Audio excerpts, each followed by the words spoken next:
देखिए इसमें हमने किरचॉफ के नियम में क्या देखा था, कभी कभी ये 2 नंबर के क्वेश्चंस में ये पूछा जाता है ना, थर्मिस्टर क्या होता है।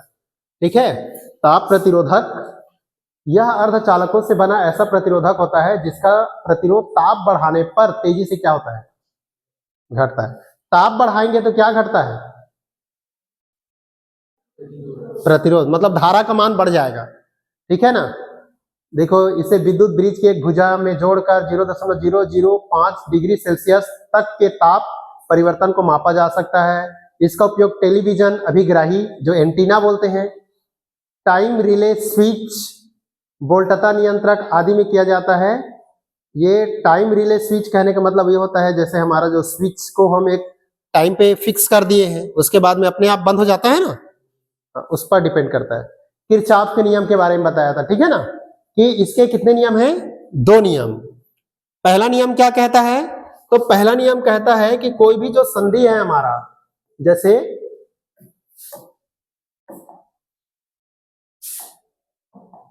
कोई भी संधि है, इस संधि से बाहर जाने वाला या अंदर आने वाला, ठीक है जी, बाहर जाने वाला या अंदर आने वाला जो धारा है, ये बाहर जा रही है, ये अंदर आ रही है, ये बाहर जा रही है, ये अंदर आ रही है, अगर ऐसा है I1, I2, I3, I4, तो इन सभी धाराओं का योग क्या होता है, 0 होता है। यही बताया था इसने, ठीक है ना। तो इसमें जो धारा अंदर जा रही है उसको हम क्या मानते हैं, प्लस, बाहर जा रही है उसको क्या मानते हैं, माइनस। तो देखेंगे कि जितना धारा अंदर आ रही है, जैसे इसमें अंदर कितने धारा जा रहे हैं, 2 ना, I3 और I2। कौन कौन धारा अंदर जा रही है, I3 और I2 अंदर जा रही है, और बाहर कौन कौन सा जा रहा है, I1 और I4। तो ये ऐसा, ये आपस में क्या होते हैं, बराबर होते हैं। ये किसने बताया था, किरचॉफ के प्रथम नियम। अच्छा, द्वितीय नियम में क्या बताया था इसने, तो द्वितीय नियम में बताया था, तो उसमें द्वितीय नियम में क्या लेकर के चला था, बंद पास के बारे में बात किया था। ठीक है ना, मतलब एक घेरा बना हुआ था, क्या बना था, इस तरह से हमने जब लिया तो इसमें क्या बने थे, ऐसा घेरा बना था, तो इसमें हमने एक बंद पास बनाता था ऐसे, और इस बंद पास के अनुसार से हम क्या लेते थे कि इसमें जितने भी परिपथ में जो ऑपरेटर्स दिए गए हैं, चाहे वो सेल हो या प्रतिरोध हो, सभी का योग क्या होता है, 0। ठीक है, और वही है, किसको प्लस लेना है, किसको माइनस लेना है, धारा किधर बह रही है, पास किधर जा रहा है, ये आपको ध्यान रखना है। मान लीजिए कि धारा इधर बह रही है और पास भी इधर जा रहा है, तो हमने नेगेटिव लिया था, ठीक है, प्रतिरोध को। और अगर धारा इधर जा रही है और पास इधर जा रहा है, तो हम क्या लेते थे, उसको पॉजिटिव लेते थे। ऐसा करके हमने इसको दोनों को पढ़ा था, ठीक है। तो ये किरचॉफ का नियम हो गया था। इस किरचॉफ के नियम के बाद में हमने क्या देखा था, व्हीटस्टोन मीटर ब्रिज, ये देखा था। और मीटर ब्रिज में हमारा क्या यूज हुआ था, इसमें देखे थे, तो इसमें हमने बंद पास बनाया था, है ना। क्या लिए थे, A D B A, या क्या ले सकते हैं, A B D A। तो जैसा बंद पास लेंगे, अगर मैंने बंद पास को ऐसा बनाया, तो A से कहां जा रही है, D से कहां जा रही है, B से कहां जा रहा है, A, एक बंद पास। ठीक है, जैसे मैं अगर इसमें आता हूं और इसमें मैं ऐसा लेता हूं, ऐसा जा रहा है, ठीक है, उल्टा जा रहा है, तो B से कहां आ रहा है, C से कहां जा रहा है, D से कहां जा रहा है, B, एक बंद पास बन रहा है ना। तो इस बंद पास के सहारा से हमने व्हीटस्टोन को पढ़ा था, समझा था, क्लियर। तो ये भी हो गया था। इसके बाद में मीटर सेतु, ये हमको देखना है। तो मीटर सेतु और ये व्हीटस्टोन में, दोनों में क्या डिफरेंस है, तो कहें तो उसमें कोई डिफरेंस नहीं है, ठीक है जी। इसमें क्या है, PQRS, इसको जब हमने पढ़ा था तो P अपान क्या निकाला था, Q, और R अपान क्या निकाला था, S। ये क्या है, जब भी अगर ऐसा पूछेगा, ठीक है, फिजिक्स आपने पढ़ा है, इस फिजिक्स में P upon Q equal to R upon S क्या है, कहां पर पढ़े हो? तो सीधे बताएंगे, हमने व्हीटस्टोन मीटर ब्रिज में पढ़ा था। ठीक है, व्हीटस्टोन में पढ़ा था, जिसमें चार क्या होते हैं, प्रतिरोध चतुर्भुज के रूप में क्या होते हैं, जुड़े होते हैं। उसके एक विकर्ण में क्या होता है, धारामापी, और दूसरे विकर्ण में क्या होता है, दूसरे विकर्ण में क्या लगा रहता है? अरे क्या बताया था, दूसरे विकर्ण में बैटरी सेल क्या लगा रहता है? यही तुम लोग बढ़िया से ध्यान से देखते नहीं हो। ये देखो A B C D चार चतुर्भुज हैं, एक चतुर्भुज है, इसमें चार प्रतिरोध हैं। इन प्रतिरोध का एक विकर्ण जो दिया गया है, इस विकर्ण में क्या है, D धारामापी। दूसरे विकर्ण में क्या जुड़ा हुआ है, सेल, एक बैटरी जुड़ा हुआ है। ठीक है ना? तो ऐसे ही हम अभी देखेंगे मीटर सेतु में भी क्या ऐसा ही है। तो देखो ये मीटर सेतु है, ये मीटर सेतु है। इस मीटर सेतु में देखो क्या है, A और B क्या है, A B क्या है, P, BC क्या है, Q, R क्या है, R, और क्या है? तो मीटर सेतु भी एक तरह का क्या है, व्हीटस्टोन ही है। ठीक है, ये भी क्या है, व्हीटस्टोन ही है, क्योंकि A से B क्या है, P, B से C क्या है, Q। ठीक है, और आपका ये R है और ये क्या है, S। तो यहां से पता चल गया P R Q S। तो P बटा Q लेंगे तो P बटा Q, सॉरी P बटा Q R बटा S, जो यहां पर देख लिया हूं। ठीक है ना? तो ये भी किस पर डिपेंड करता है, मीटर ब्रिज पर, व्हीटस्टोन पर। देखो इसमें लिखा भी है, यह व्हीटस्टोन सेतु के सिद्धांत पर आधारित एक उपकरण होता है जिसकी सहायता से किसी चालक का प्रतिरोध या चालक के पदार्थ का विशिष्ट प्रतिरोध ज्ञात किया जाता है। ठीक है, इसमें मैग्नीन या कांस्टेंट का बना हुआ समान अनुप्रस्थ परिच्छेद वाला 1 मीटर लंबा तार होता है, जो पीतल की दो मोटियां पत्तियां AM और CY के बीच में होता है। कुल मिलाकर के आपको बता यही रहा है, इसमें दिया होगा कहीं पर, ये देखो यहां दिया है। वास्तव में मीटर सेतु का विद्युत परिपथ व्हीटस्टोन सेतु के परिपथ के समान है। मीटर सेतु किसके समान है, व्हीटस्टोन सेतु के बराबर है, जो कल पढ़ाया था मैंने। तार AC के AB भाग का प्रतिरोध P, BC भाग का प्रतिरोध Q होता है, अभी चित्र में बताया।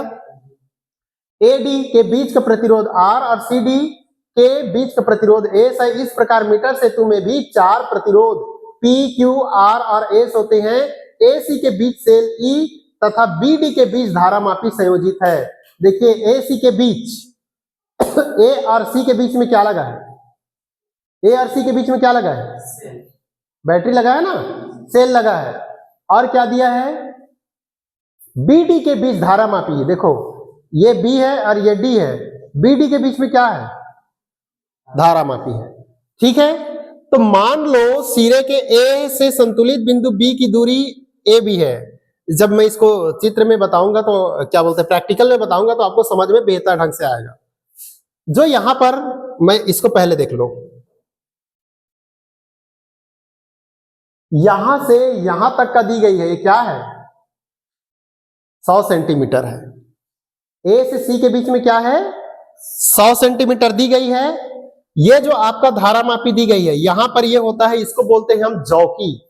क्या बोलते हैं इसको, जौकी। ऐसा रहता है ये जो है एक तरह का जौकी समझ सकते हैं इसको। ठीक है जी।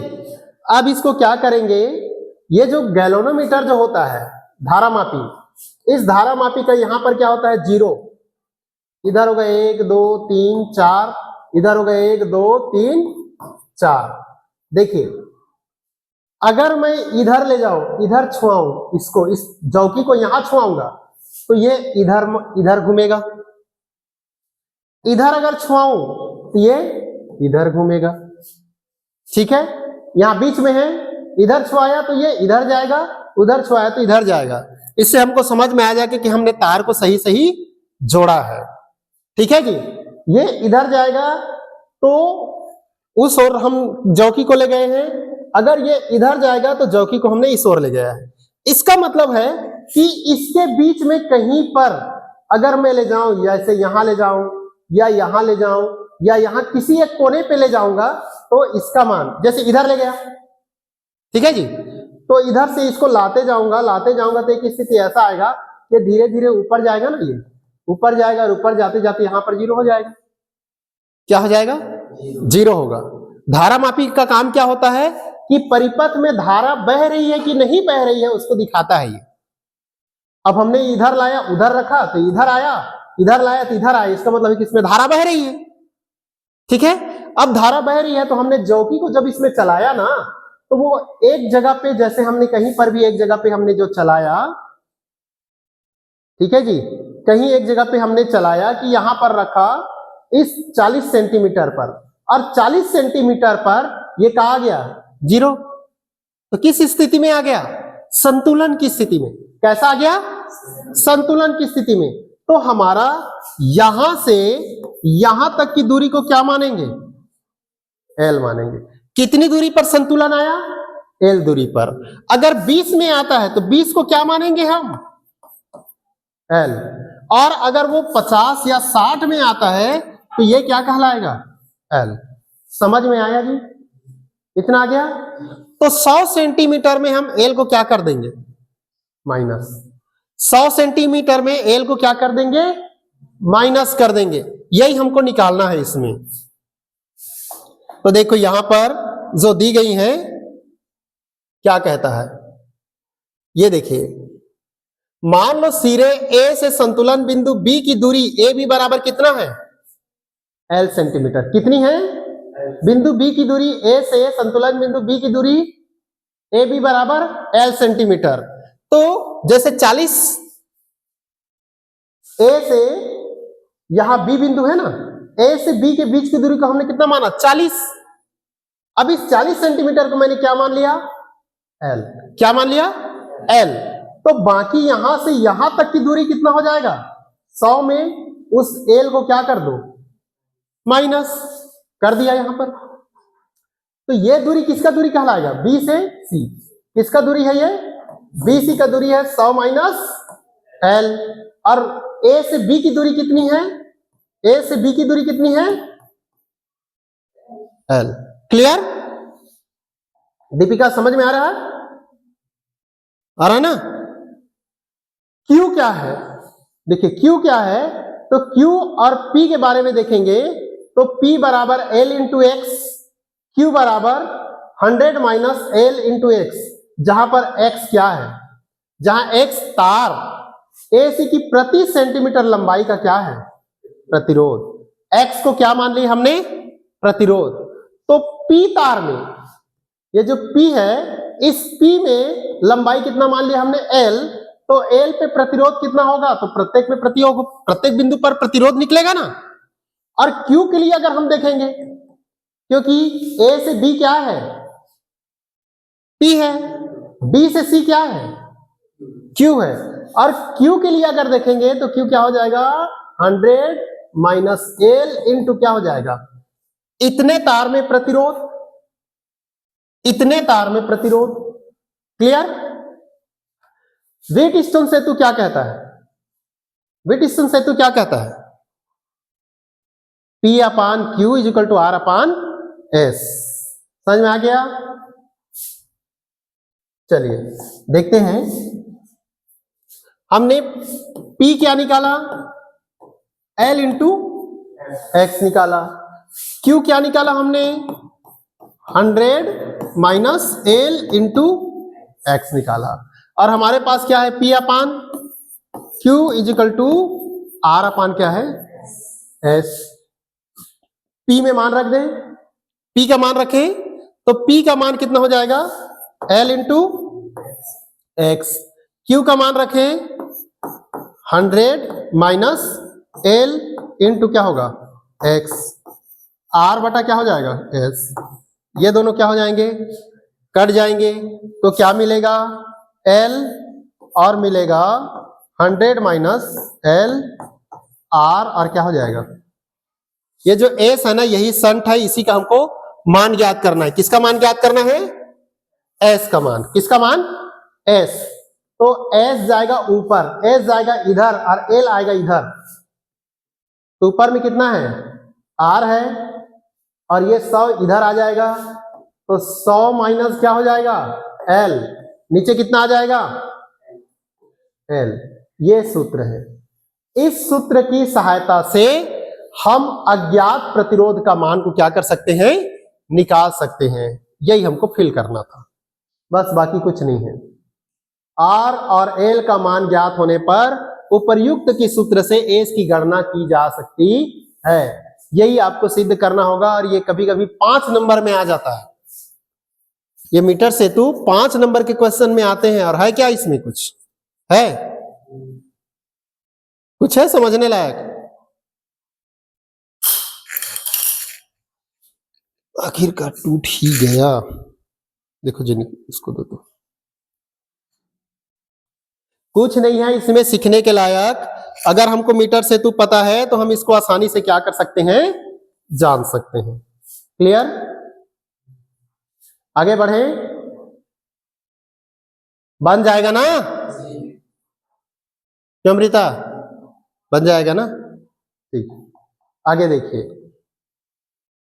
इसका प्रैक्टिकल भी कराऊंगा। ये देखिए, प्रैक्टिकल कराएंगे तो ये आपको देगा ज्ञात प्रतिरोध। हमने कितना ओम का प्रतिरोध निकाल लिया, 2 ओम का प्रतिरोध निकाल लिया, तो उसमें कितना आएगा, फिर ये रखेंगे इसमें वैल्यू, फिर यहां माना जाएगा।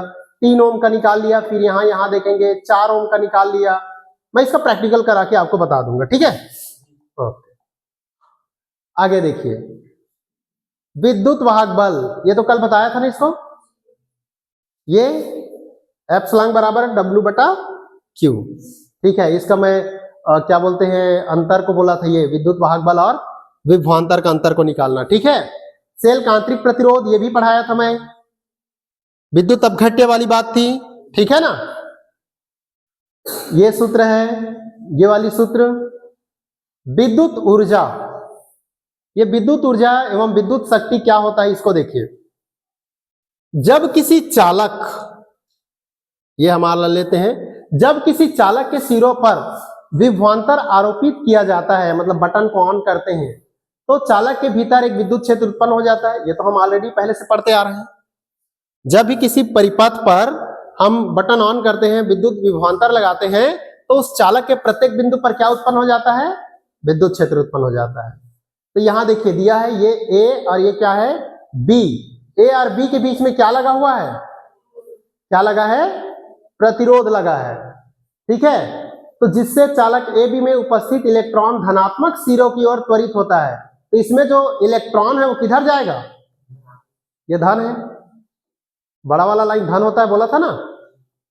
तो इधर जाना चालू करेगा, सिरों की ओर त्वरित होने लगती है, जिससे चालक में विद्युत धारा प्रवाहित होती है। मतलब यहां से इलेक्ट्रॉन निकल करके इसके तार के अंदर से होते हुए यहां तक जाती है, तो धारा इसमें बहना चालू कर देता है। क्लियर? ठीक, आगे देखिए क्या कहता है, गति करते समय ये इलेक्ट्रॉन धन आयन या परमाणु से टकराते हैं, ये भी बताया था। तो धन आयन या परमाणु से टकराते हैं, तब उनके द्वारा स्रोत से, बैटरी से जो अर्जित ऊर्जा धन आयन या परमाणुओं को स्थानांतरित हो जाती है, जिसे आयन या परमाणुओं, मतलब यहां से इलेक्ट्रॉन निकलेगा, तो यहां से जो इलेक्ट्रॉन निकल रहा है, मतलब उसको कोई ऊर्जा दे रहा है।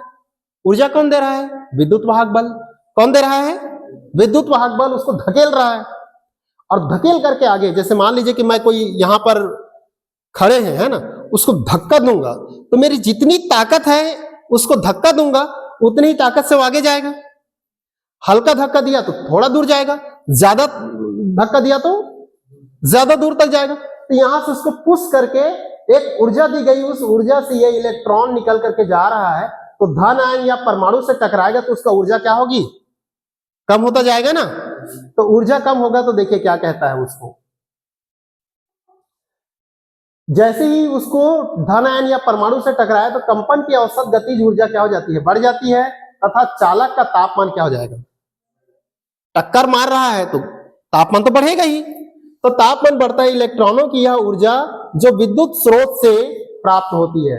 इलेक्ट्रॉन को जो बाहर गया ना, विद्युत वाहक बल ने उसको धक्का दिया, एक बोल्ट ने धक्का दिया इलेक्ट्रॉन को आगे जाने के लिए, इलेक्ट्रॉन आगे गया, तो वो किससे टकराया, परमाणु या आयन से टकराया, और जैसे ही परमाणु या आयन से टकराया तो उसकी औसत गतिज ऊर्जा क्या हो जाती है, बढ़ जाती है, जिससे चालक का तापमान भी क्या हो जाता है, बढ़ जाता है। देखिए आप करंट जब जाते रहता है और बहुत देर तक जाने के बाद में तार को जब छुओगे, तार क्या हो जाता है, गर्म हो जाता है ना हल्का, तो तार गर्म हो जाता है, तो इसी की वजह से गर्म होता है। अतः जब किसी चालक के सिरों पर विभवांतर आरोपित किया जाता है तो स्रोत द्वारा धारा की चाल में कुछ कार्य किया जाता है, यह कार्य क्या हो जाती है, ऊष्मीय ऊर्जा के रूप में रूपांतरित हो जाता है। ये देखो ऑलरेडी दे दिया है सारे एग्जांपल। बल्ब जलते रहता है, बल्ब को छुओगे तो बल्ब क्या हो जाता है, गरम। विद्युत प्रेस, आयरन गरम होता है। विद्युत चूल्हा किसको बोलते हैं, इंडक्शन कह सकते हो, या हीटर। विद्युत टोस्टर जला करके देखते हैं। विद्युत गीजर, विद्युत हीटर इत्यादि में विद्युत धारा प्रवाहित करने पर क्या होती है, ऊष्मा उत्पन्न होती है। और ये ऊष्मा उत्पन्न क्यों हो रही, समझ में आ गया। विद्युत धारा से उत्पन्न ऊष्मा किसी परिपथ में धारा प्रवाहित होने पर माना किसी प्रतिरोधक का प्रतिरोध R है, प्रतिरोधक किसको बोलते हैं, जल्दी बताओ प्रतिरोधक क्या है।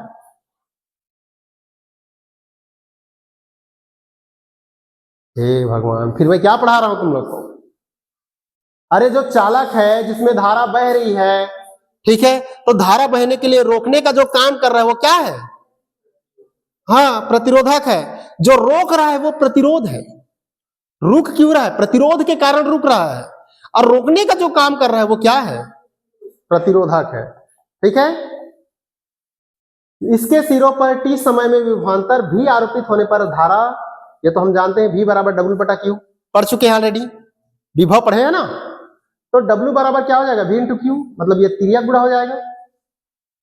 Q क्या है, चालक में प्रवाहित आवेश का मान है।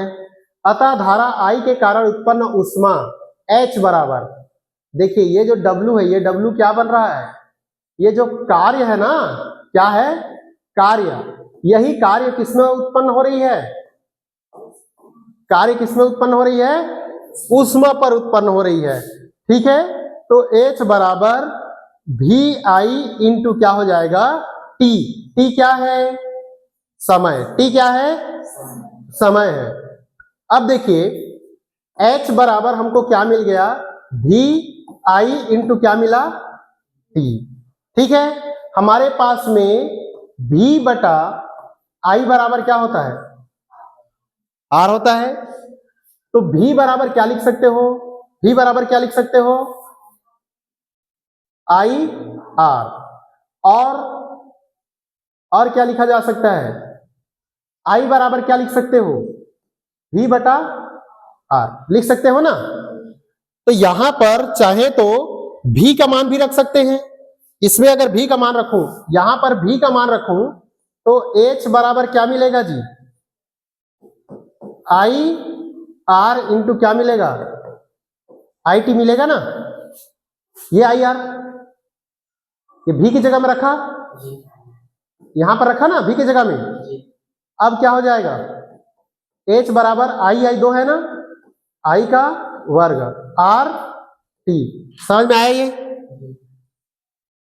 और क्या रख सकता हूं, I में भी तो मान रख सकता हूं ना, I में भी मान रख सकता हूं, तो I में मान रखूंगा उस समय क्या हो जाएगा, H बराबर क्या हो जाएगा, V। I में मान रख रहा हूं ना, तो V बटा क्या हो जाएगा, R T हो जाएगा। तो क्या मिलेगा, V का वर्ग बटा R इंटू क्या मिलेगा, T। ये देखो ये मिल गया। चूंकि ये उष्मा है तो हम चाहें तो इसका मात्रक रख सकते हैं जूल। दोनों समझ में आया कि नहीं, कंफ्यूज। I का मान इसमें रखे हो, V बटा R। ये देखो ये जो दिया है ना, ये इसका मान है, ये यहां पर इसका मान, यहां पर दिया है I, उसका मान है, और ये जो निकाला तो इसका मान है, यहां पर दिया है ना। अरे H है, H बराबर क्या है हमारे पास, V है, I है, और क्या है, T है।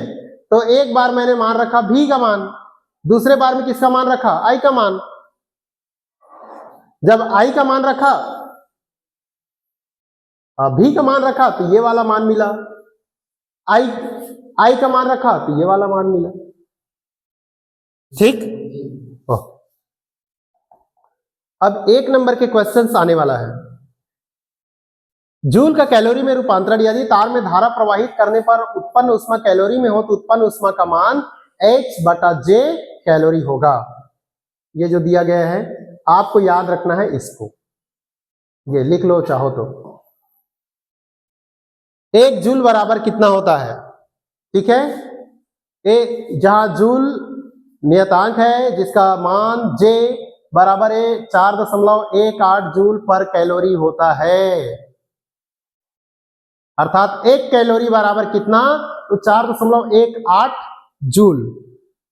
जो ऑप्शन आता है ना MCQ questions, multiple choice questions, उसमें पूछता है J बराबर कितना होता है, तो आपको ये दे दिया रहेगा 4.18 दिया रहेगा, 4 यहां दे दिया रहेगा और दिएगा 418.0 दे दिया रहेगा, या फिर दिया रहेगा 0.418 दे दिया रहेगा। अब कैसे करोगे? सबे सही है, कंफ्यूजन है ना किसका? दशमलव का, और आपका 1 नंबर गायब। क्लियर? ये भी हो गया। आगे देखिए, ये विद्युत शक्ति है तो उसी से जुड़ा हुआ है विद्युत शक्ति भी। किया गया कार्य VI इंटू टी क्या होगा? W बराबर VI इंटू टी जूल। तो आपका यह जो दिया गया है विद्युत शक्ति, विद्युत शक्ति में क्या लेते हैं? विद्युत शक्ति हम जानते हैं ना, शक्ति पावर का मतलब क्या होता है? P बराबर क्या लिखते हैं? जो कार्य किया जाता है, जितना कम समय में कार्य होगा, कार्य का समय बढ़ जाएगा तो शक्ति कम होगी, कार्य कम होगा, ये जो समय कम होगा तो शक्ति ज्यादा। जैसे शहर के कोई व्यक्ति को काम करने के लिए दे दिया जाए, कहीं पर गड्ढा खोदने के लिए दे दिया जाए, तो कितने समय में गड्ढा खोदेगा वो? लगभग 1 घंटा। उसी को एक गांव का जो किसान है उसको दे दिया जाए तो कितने समय में खोद देगा? 10-15 मिनट में खोद देगा। इसका मतलब क्या है? किसकी शक्ति ज्यादा है? गांव वाले का, है ना। एक हम ले लेते हैं, क्या बोलते हैं, जो टुल्लू पंप होता है, 1 हार्स का टुल्लू पंप और 5 हार्स का टुल्लू पंप। 1 HP का लेंगे तो 1 HP में ज्यादा पानी आएगा कि 5 HP में ज्यादा पानी आएगा?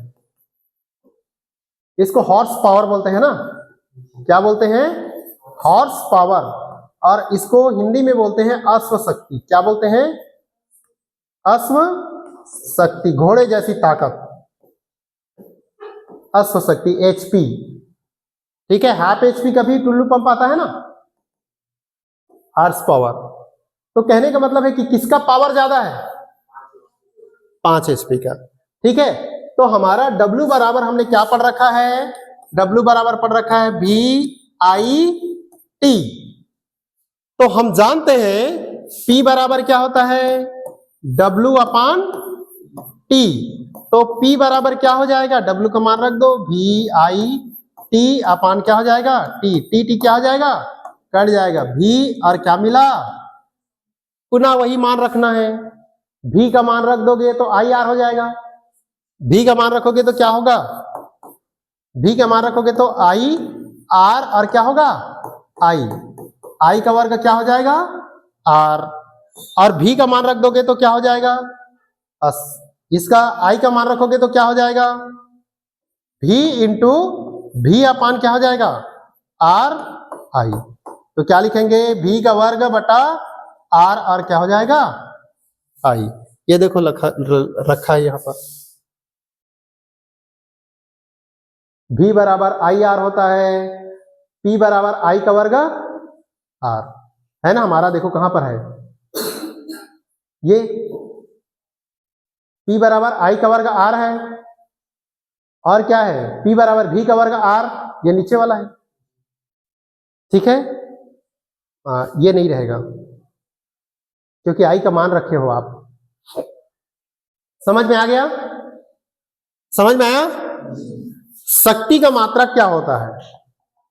शक्ति का मात्रक, ठीक है, तो शक्ति का मात्रक को हम क्या बोलते हैं? वाट। शक्ति का मात्रक क्या होता है? वाट। जो बल्ब होता है ना आपके घरों में, बल्ब लगा रहता है, कितने वाट का बल्ब है? 9 वाट का बल्ब, एलईडी बल्ब कहते हैं, ठीक है। 60 वाट का बल्ब होता है, और कितना होता है? 100 वाट का बल्ब होता है। तो वाट मतलब क्या है? शक्ति का मात्रक। ये देखो लिखा गया है, एएसआई पद्धति में शक्ति का मात्रक क्या होता है? वाट। 1 वाट बराबर कितना होता है? 1 वाट बराबर कितना होता है? तो यदि किसी विद्युत परिपथ में 1 जूल प्रति सेकेंड की दर से ऊर्जा का क्षय हो रहा है, तो परिपथ की शक्ति कितना कहलाएगा? 1 वाट।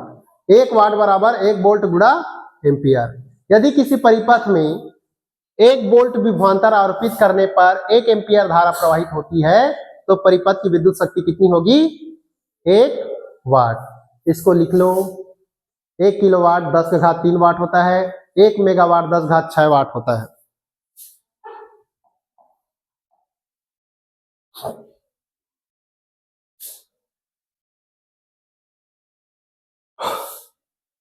लिख लिए? आगे देखो, इसको लिख लो, 1 HP कितने के बराबर होता है? 1 नंबर का क्वेश्चन। 1 HP कितने के बराबर होता है? तो 746 क्या होगा? वाट। लिख लेना, ये 1 नंबर क्वेश्चन से पूछी जा सकती है। ये देखो कुछ जानकारी के लिए आपको लिखा गया है, यदि किसी विद्युत बल्ब पर 60 वाट या 220 वोल्ट लिखा है, 60 वाट 220 वोल्ट लिखा है, तो इसका अर्थ यह है कि उसकी शक्ति कितनी है? 60 वाट है। यदि उसे 220 वोल्ट स्रोत से जोड़ दिया जाए, तो उस बल्ब से प्रति सेकेंड 60 जूल ऊर्जा क्या होगी? व्यय होगी। जो बल्ब है उस बल्ब से 60 जूल ऊर्जा क्या होगा? खर्च होगा। अच्छा, ये जूल क्या है? ठीक है, तो मान लीजिए कि आप 50 मीटर एक बाल्टी पानी को उठा करके अगर 50 मीटर जाते हैं आप, तो जितना ऊर्जा आपका खत्म होगा उतना ऊर्जा, जो थकोगे ना, आपको थकान लगेगा ना, उसको उठा करके ले जा रहे हो तो ऊर्जा लग रही है ना, तो उसको अगर मान ले तो हमने कितना जूल खर्च किया? 60 जूल खर्च किया। तो वैसे ही अगर 60 वाट लिखा है, तो जितना आपने खर्च किया उतना वो तार भी क्या करता है? करंट खर्च कर देता है। इसीलिए आपके घर में क्या आती है? बिजली बिल। क्या आता है जी? ये देखो लिखा है ना, पावर स्टेशनों में उत्पन्न विद्युत को घरों एवं कारखानों में संचरण केबल, ट्रांसमिशन केबल, तार लगा रहता है। एक हमारा 23,000 का वोल्टेज का करंट को जाने के लिए बड़ा लंबा खंबा लगा है ना। छत्तीसगढ़ से हम कहा पंजाब भेज रहे हैं करंट को, महाराष्ट्र जा रहा है, हरियाणा जा रहा है, यूपी जा रहा है, कई अन्य राज्यों में जा रहा है। मतलब हजारों किलोमीटर के सफर को क्या कर रही है? तार कवर कर रहा है। तार से क्या जा रही है? विद्युत जा रही है, करंट से पहुंचाते हैं। केबल में विद्युत शक्ति के अपव्यय को कम करने के लिए उच्च वोल्टता के अपचयी ट्रांसफार्मर का उपयोग करते हैं। ठीक है जी, ये क्या करता है? वोल्टेज को क्या कर देता है? अपव्यय को कम करने के लिए उच्च वोल्टता, ये अपचयी लिखा है, अपचयी नहीं होता है, यहाँ पर उच्चयी होता है। ठीक है, ये मिसप्रिंट है। उच्चयी ट्रांसफार्मर क्या करता है? स्टेप अप बोलते हैं। वो वोल्टेज को बहुत ज्यादा बढ़ा देता है। जब वोल्टेज बहुत ज्यादा बढ़ जाता है तो धारा का मान क्या हो जाते हैं? कम हो जाता है। और धारा का मान कम हो जाता है तो हम कम खर्च में क्या करते हैं? बहुत दूर तक करंट को ले जाते हैं। जैसे यहाँ पर हमारे स्कूल के बगल में लगा हुआ है ना, ट्रांसफार्मर लगा है। ये जो ट्रांसफार्मर है वो अपचयी ट्रांसफार्मर है, स्टेप डाउन ट्रांसफार्मर है। तो 11,000 वोल्टेज का जो करंट हमारे गांव में जो आया है, हमारे स्कूल प्रांगण के उधर जो तार आया है ना, उसमें कितना करंट है? 11,000। लेकिन हमारे घरों में जो आया है, इस यहाँ पर ये जो चल रहा है, ये कितने से चल रहा है? 220 वोल्ट। तो 11,000 को स्टेप डाउन कर दिया गया। ठीक है, यहां पर कौन सा ट्रांसफार्मर लगा है? Step down transformer. और जहां से करंट को बढ़ाया, वोल्टेज को बढ़ाया गया, वहां पर कौन सा लगा है? स्टेप अप ट्रांसफार्मर, उच्चयी ट्रांसफार्मर, जो वोल्टेज को क्या कर दिया? बढ़ा दिया, और धारा का मान को क्या कर दिया? कम। तो वोल्टेज को ये बढ़ाना या घटाने का काम करता है ट्रांसफार्मर, धारा का मान को कम ज्यादा नहीं करता, ध्यान रखना। ठीक है, ओके। आगे देखिए, चूंकि शक्ति P बराबर W/Q होता है, W बराबर P × T रख सकते हैं। यह कार्य विद्युत ऊर्जा के तुल्य होता है, अतः विद्युत ऊर्जा बराबर शक्ति गुणित क्या होगा? समय। विद्युत ऊर्जा बराबर शक्ति गुणित क्या होगा? समय। शक्ति का मात्रक गुणित समय का मात्रक। शक्ति का मात्रक क्या होता है? वाट, और समय का मात्रक सेकंड। तो वाट बराबर क्या होगा? जूल बटा सेकंड गुणा क्या हो जाएगा? सेकंड। सेकंड और सेकंड क्या हो जाएगा? कट जाएगा। क्या मिलेगा आपको? ऊर्जा का SI मात्रक क्या है? साधारणतः जूल या वाट सेकेंड ऊर्जा की छोटी इकाइयां मानी जाती है। ऊर्जा की बड़ी इकाई को क्या बोलते हैं? किलोवाट। 1 किलोवाट बोलते हैं। तो 1 किलोवाट, ठीक है। इसमें और एक जोड़ देते हैं, क्या? आवर। तो 1 किलोवाट घंटा हो जाएगा। क्या हो जाएगा? 1 किलोवाट घंटा। ये देखो लिखा है ना, घंटा लिखा है जी।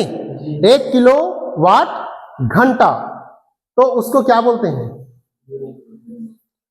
जब बिजली बिल आता है ना आप लोग घर में, आता है बिजली बिल, तो बिजली बिल आता है तो आप क्या करना, इस बार बिजली बिल जो आएगा या घर में जा करके देखना, जो बिजली बिल आपका आया होगा उस बिजली बिल के ये को देखना, उसमें लिस्ट को, तो उसमें लिखा होगा कि इतना यूनिट आपने बल्ब जलाया, ठीक है जी। क्योंकि आपने जब बिजली बिल का मीटर लगवाया ना, तो आप थोड़ी लिखवाए हैं उसमें कि आपके घर में बोर है, टीवी है, फ्रिज है, कूलर है, वॉशिंग मशीन है, ठीक है, बड़ा हालर मशीन है, लिखवाए हो क्या? क्या लिखवाए हो? सिर्फ हमारे घर में 2 बल्ब जलता है, 1 पंखा है, यही लिखवाए हो ना। तो इसलिए उसने कहा कि इस बार आपने अपने घर में बिजली जलाया, इतना यूनिट जलाया, तो वो आपका यूनिट रहेगा 20 यूनिट, 40 यूनिट, 50 यूनिट, 100 यूनिट। तो सरकार जो है, हमारे छत्तीसगढ़ सरकार 200 यूनिट तक बल्ब अगर जलाएंगे आप, ठीक है जी, 200 यूनिट तक अगर आप बल्ब जलाते हैं, 200 यूनिट के अंदर ना बल्ब जलाते हैं, तो क्या होगा आपको? जो मान लीजिए कि 600 रुपया आपको बिजली बिल देना है, तो देंगे कितना आप? 300, आधा हो जाएगा। लेकिन 201 यूनिट बल्ब अगर आपने जला दिया तो आपको कितना देना पड़ेगा? 600। 1 यूनिट में कितना रुपया देते हैं, उस हिसाब से इसको बनाया जाता है। समझ में आ गया? ठीक है। आगे देखिए, इसी को यहां पर लिखा गया है, देखिए 1 किलोवाट T बराबर 1 घंटा लें, तो 1 किलोवाट घंटा या यूनिट विद्युत ऊर्जा की वह मात्रा है जो किसी भी परिपथ में 1 किलोवाट शक्ति की विद्युत धारा 1 घंटा तक प्रवाहित करने में व्यय होती है। इसका क्वेश्चंस भी दिया हुआ है, ये देखो 1 किलोवाट घंटा और जूल में संबंध, इसको भी लिख लिए रहो। 1 यूनिट या 1 किलोवाट घंटा कितने के बराबर होता है, ये लिख लिएगा। 1 यूनिट या 1 किलोवाट घंटा 3.6 × 10⁶ जूल के बराबर होता है। यही किलोवाट घंटा और जूल में संबंध है। लिख लिए, 1 यूनिट या 1 किलोवाट घंटा। आप देख लेना, आजकल तो सब में स्मार्ट मीटर लगा हुआ है, लगा है ना? हाँ, स्मार्ट मीटर लगा है। उस स्मार्ट मीटर से आप ये लगा सकते हैं कि आपके घर में अगर ये 1 यूनिट जल गया तो 3.6 × 10⁶ जूल ऊर्जा आपने क्या कर दिया? खत्म कर दिया। ठीक, आगे देखिए कैसे हम इसको ये करते हैं। तो यूनिटों की संख्या, यदि किसी विद्युत उपकरण में V वोल्ट का विभवांतर लगाने पर I धारा प्रवाहित होती है तो T घंटे में व्यय हुई E बराबर PT या VIT वाट घंटा, या हम इसको इस तरह से लिखेंगे, या ये ध्यान रखिएगा। इससे आप यूनिट निकाल सकते हैं या इससे यूनिट निकाल सकते हैं। इस सूत्र की सहायता से विद्युत ऊर्जा की खपत को आप निकाल सकते हैं। शक्ति दर भी उसी पर डिपेंड करता है। ये देखो दिया गया है, कब किसमें पूछा है, देखो जी इसको जी, CBSE आउटसाइड दिल्ली में 2000 में इसको पूछा गया था, 26 साल पहले इस क्वेश्चंस को। ठीक है, हो सकता है 26 साल बाद फिर से दोहरा दे। 1 हीटर की कुंडली में 100 वाट 200 वोल्ट अंकित है, इसे 2 समान भागों में काटा गया, दोनों भागों को इतना वोल्ट का करंट दिया गया। इसको बना करके देखना। अच्छा, और मैथ्स नहीं दिया है, चलो ठीक है, हम इसको बाद में और देख लेंगे कि यूनिट कैसे निकालते हैं। एक आध गणित मिलेगा, हम उसमें बना लेंगे। ठीक है, या आपको गणित कहीं ना कहीं पे मिल जाएगा। ये ए में देखो क्या लिखा है, यहाँ पर जानने योग्य में क्या लिखी है,